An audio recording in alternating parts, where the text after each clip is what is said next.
Lexus of Wesley Chapel has given us the 2024 Lexus GX 550 Premium in silver over black. This is all new for this year with the all new powertrain, increase in performance, increase in clearance and capabilities. I'm Anthony from Hawkeye Rides, and I'm gonna go over the pros and cons. The problem that I have with the new GX and comparable rivals. In the front, it's gonna start off with the triple beam LED headlights, daytime runnings with the signature L. It goes into the enlarged grille, a more boxy layout, and it's wider. It's taller. Ground clearance has increased to over 9.6 inches. The lower is going to get some matte black, front parking sensors. Going into the Premium Plus, we'll get the 360-degree reverse camera, but what's housed underneath the hood has changed the whole vehicle because now it's a 3.4-liter V6 twin turbo that produces 349 horsepower with 479 pound-feet of torque. That's an increase of over 40 horsepower, 150 pound-feet of torque more, paired to a 10-speed automatic transmission, no more a 6-speed.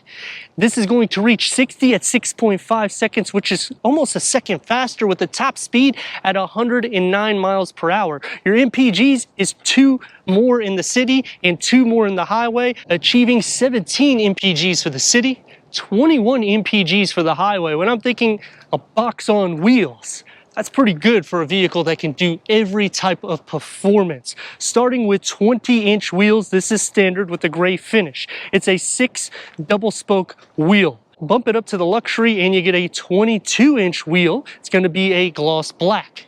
In the Overtrail, we'll get the 18-inch 6-spoke with the gray finish, 33-inch all-terrain tires. It's going to be a little bit more in the chassis too. It starts off with a double independent wishbone front with coil springs and gas pressurized shock absorbers with the stabilizer bar. The rear will get the 4-link with coil springs plus the gas pressurized shock absorbers and the stabilizer bar. Bump it up to the Luxury Plus and now you're getting the adaptive variable front and rear suspension, and go into the new Overtrail, and that's going to add the electronic connect dynamic suspension for the front and the rear. And towing has increased to around 2,600 pounds more. That's over 9,000 pounds of towing that you're getting with this. If you're thinking, well, I'll just go and get the Toyota Land Cruiser. Okay, do that. But you're not going to have the same horsepower and torque. It's a completely different engine. That's going to be the iForce Max hybrid 4-cylinder engine configuration. You're going to lose 20-ish horsepower and over 10 pound-feet of torque. And then your towing is going to also decrease to 6,000 pounds. Now when you're thinking Land Rover Defender, this is going to be able to tow more, do a little bit more capabilities off-road, and you're getting better MPGs. Go against the Ford Bronco, the same thing. Even if you go up to a Raptor, now you're seeing the savings trickle down into the 3rd generation GX with standard LED taillights, and it has the light bar. The lower is going to get your reverse sensors, and it's going to be a little bit more settle. I wish that it had dual exhaust outlets because this is a new twin turbo variant for the GX. It would make it a little bit more dynamic. The box structure, it has a very retro vibe, which I like how they're pairing heritage to the original. And for the 3rd generation, I feel like they've knocked it out of the ballpark because you're still getting the same capabilities and better for off-road and keeping the luxury for the everyday drive. For quick access to the tailgate, push the button here and now you can throw in all of your goodies. Otherwise, power liftgate. Going into 10.3 cubic feet of storage. So we're going to lose just a touch of storage at the beginning, and it does sit up a little bit. Underneath the floor is going to have your toolkit for the spare tire that's tucked underneath. Interior lights are LED. You get a little spotlight here with a home plug, split fold, the 3rd row at a 50-50 split. It's going to increase cargo to 40.2 cubic feet. Now you will have to go inside to get the max cargo of 76.9 cubic feet, which is over 12 cubic feet more storage than the prior gen.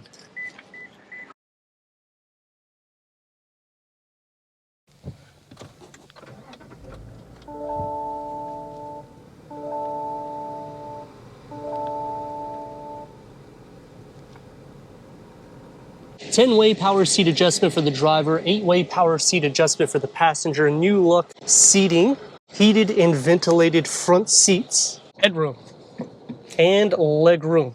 We have gained over 5 inches of length and that's going to come inside.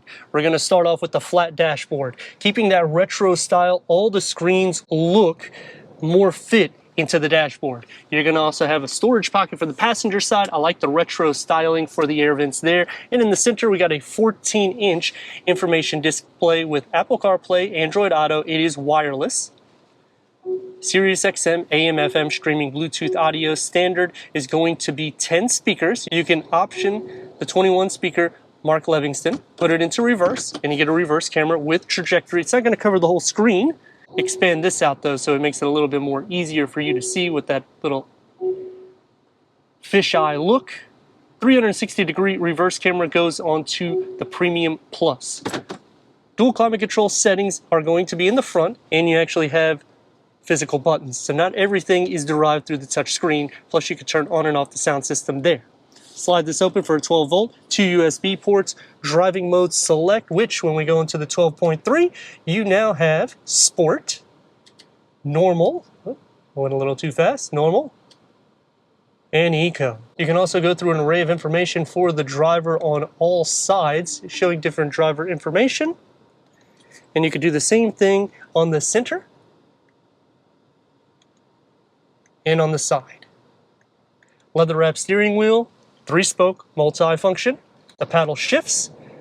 New look interior is going to be here. There isn't any pass-through, but it's going to have some soft materials that you can rest your knee. Soft to rest here opens up into a deep storage pocket, an area for a cell phone.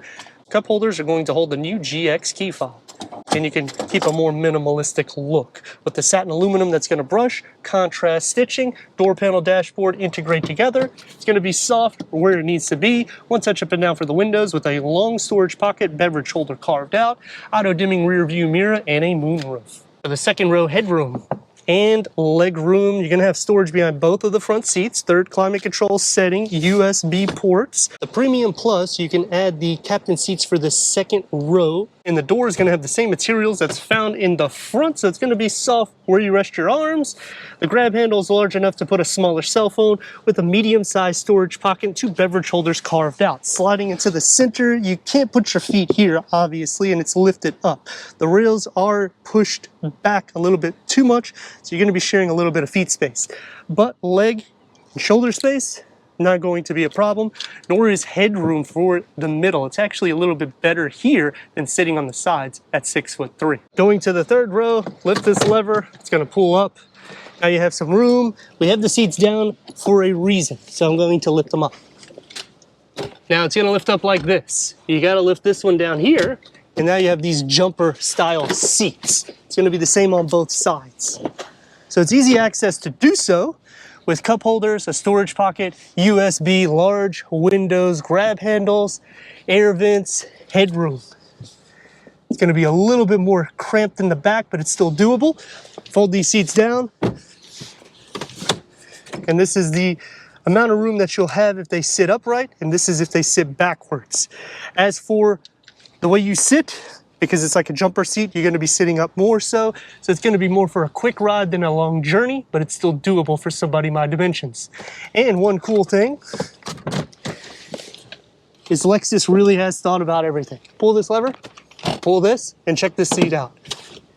Stows down, so that way it's easy for that flat floor load. The all-new GX 550 with 48 horsepower more, 150 pound-feet of torque more, reaching 60 almost a second quicker, over 5 inches longer, over 3 inches longer wheelbase, around 1.5 inches or ish more in width, nearly 10 inches of ground clearance, and a 0 to 60 at 6.5 seconds, which is what I'm going to show you as soon as this light turns green. Sometimes it takes a little while. Here we go.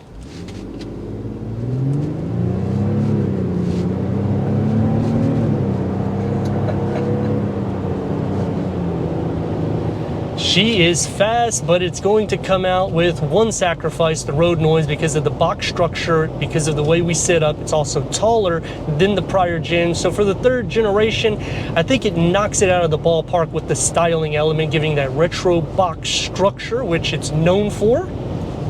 It's going to take me to some pros and cons right off the bat. The pros, the interior, I like the simplicity, and yet we still have buttons with this large 14-inch infotainment. It doesn't feel that big because of the way it is structured. The center has been cleaned up, so there's not buttons everywhere or plastics all over the place, nor is there gloss black elements everywhere, so it's a lot better in that design. Heads-up display is good. I mean, nearly 11 inches. It's huge. Storage pocket in the passenger side, and you can just relax with the seats. They're comfortable. On the con, it would be nice to have more power seat adjustment, maybe massage seats, especially when you go into the new Over Trail.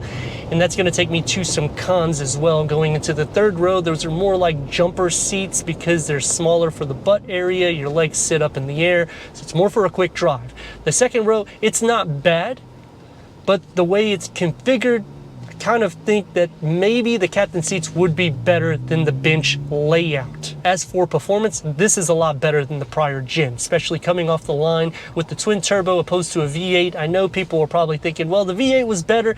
Not as much as this. The capabilities knock it out of the park.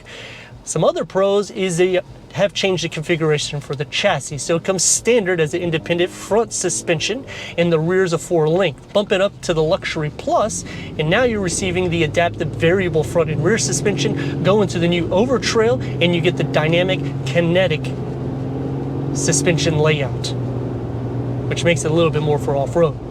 But on the con to that, all of the powertrains is the same. Towing and payload is going to be roughly the same, which you have more than enough capabilities with it. It does lack in some storage.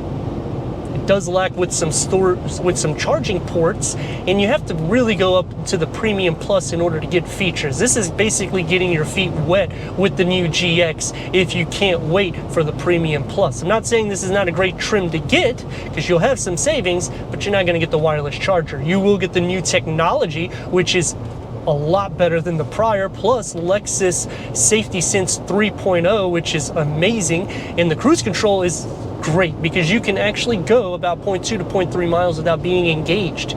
They have reamped this vehicle for daily use and off-road performance. Going against rivals, it beats everybody out of the ballpark. Land Rover, they're going to be less with towing capabilities, payload. It's going to be a little bit more room in the interior, even in the width, and the seats are going to be a little bit longer than these. However, this beats it on a daily use and doing off-road capabilities. Going against the Ford Bronco, the same thing with that. It's going to be a little bit more tight in the interior for the backseat occupants. Plus, I mean, this is going to be a lot more quiet than that variant as well. As for the Toyota Land Cruiser, this is going to have more capabilities. It's going to be a completely different engine, completely different suspension, and turn radius is going to be, I would say, about 2.25 lane. Let's rock and roll.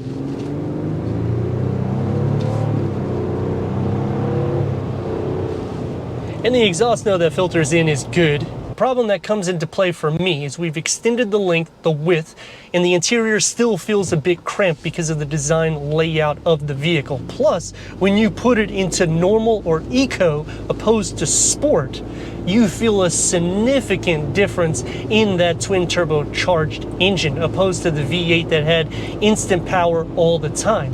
Even though this has a lot of power, it's going to have a significant amount of lag. So you will probably want to drive it most of the time in sport so it livens it up. Because if you put it into normal, God forbid you put it into eco, it's going to take a little while to get to where you need to be. I mean, considering we're getting all the upgrades with technology, the updated safety, the interior is a little bit more plush, cleaned up.